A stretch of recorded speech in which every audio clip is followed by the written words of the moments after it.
And the promise is this, that if we cling to Christ in faith, we'll be justified. There's the promise. You see, the promise is the blessing of all the nations. The promise is this, that there is a way to heaven. There is a way to be justified by faith in Jesus Christ. That's the blessing. Justification by faith is the most glorious promise that can be imagined. I mean, this is it. This is it. Why? Because what God has done is He has found a way for us to be righteous without law keeping, and that's huge. Because you see, if you keep the law, if you've kept it, you're just. You don't need any way to be justified. You are just. But if you've once broken His law, you see what God has done is He's given a promise to those who need another way. If you're in that camp, you see the problem is once you've broke it, you can't heal that breach. There's nothing you can do once you're a lawbreaker to change that reality, except by the promise. That's it. You see, there's no way. People who say, well, I'm a pretty good person. No. You take that pretty good off the front. Because if by pretty good you mean that you've sinned sometimes, you're a lawbreaker, and as a lawbreaker, you're under a curse, and that curse says you need to keep everything written in the book of the law or you're going to go to hell. You're cursed. You're under the wrath of God. There is no hope. You have to keep everything, every iota, every jot and tittle. You cannot vary. You can't be at variance from God's law in the least bit. Why? Because to sin is to fall short of the glory of God. It is a reproach. It is an attack on His glory. And what God has said, I give promise, Abraham, that a blessing is going to come. If Abraham could have laid his teeth into the fullness of it. It wasn't totally revealed. It was in darkness at the time. It was not revealed in other generations as it's now been revealed. Which is what?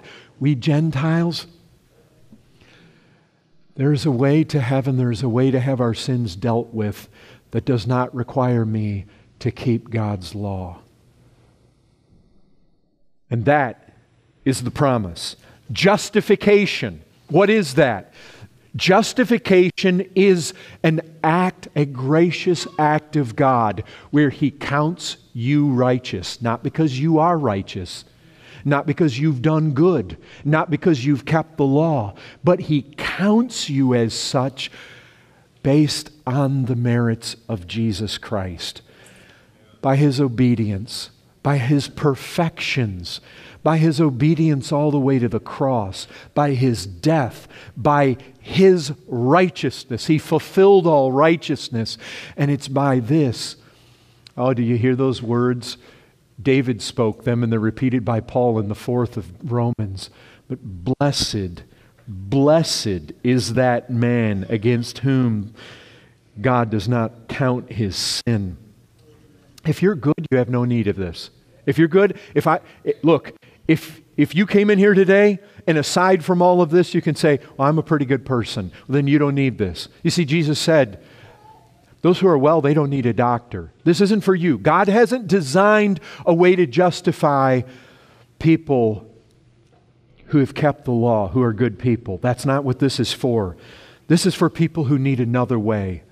This is for people who, in the eyes of good people and in the eyes of religious people, they're hopeless. There's no way.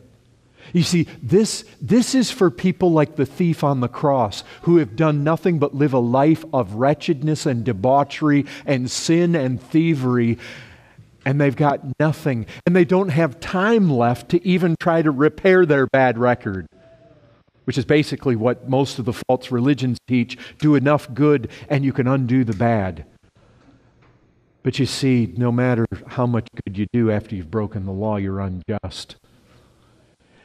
Justification is God, by His grace, devising a way that bad people can be declared righteous. That's the reality. That's the promise. What greater promise could you be a partaker of than that one? That's it. This excerpt was taken from the full sermon, People of Promise.